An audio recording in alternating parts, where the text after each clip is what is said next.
Clip number 1709۔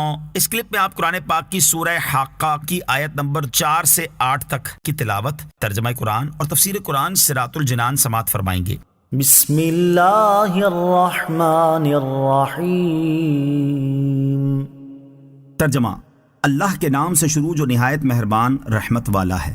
کذبت ثمود وعاد بالقاریہ فأما ثمود فأهلكوا بالطاغیہ وأما عاد فأهلكوا بريح صرصر عاتیہ۔ ترجمہ، ثمود اور عاد نے دلوں کو دہلا دینے والی کو جھٹلایا تو قوم ثمود کے لوگ تو حد سے گزری ہوئی چنگاڑ سے ہلاک کیے گئے، اور عاد کے لوگ تو وہ نہایت سخت گرجتی آندھی سے ہلاک کیے گئے۔ کذبت ثمود وعاد، ثمود اور عاد نے جھٹلایا۔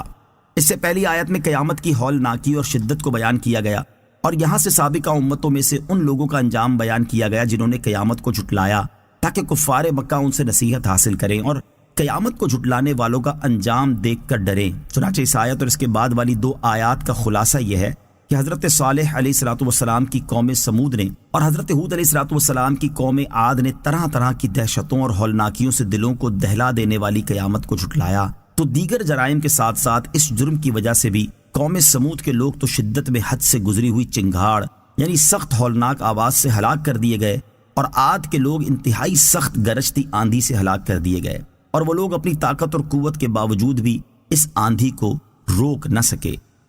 سخرها عليهم 7 ليال و8 أيام حسوما فترى القوم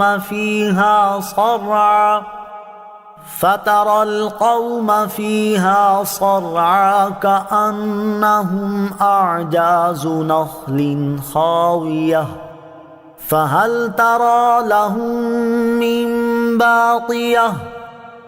ترجمہ، اللہ نے وہ آندھی ان پر لگاتار 7 راتیں اور 8 دن پوری قوت کے ساتھ مسلط کر دی، تو تم ان لوگوں کو ان دنوں اور راتوں میں یوں پچھاڑے ہوئے دیکھتے گویا کہ وہ گری ہوئی کھجوروں کے سوکھے تنے ہیں، تو کیا تم ان میں کسی کو بچا ہوا دیکھتے ہو؟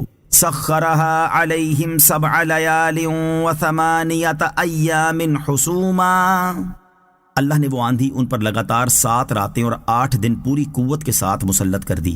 اس آیت اور اس کے بعد والی آیت کا خلاصہ یہ ہے کہ اللہ تعالیٰ نے اپنی قدرت سے قوم عاد پر ماہ شوال کے آخر میں اور انتہائی تیز سردی کے موسم میں ایک بت سے دوسرے بت تک لگاتار 7 راتیں اور 8 دن وہ آندھی پوری قوت کے ساتھ مسلط کر دی۔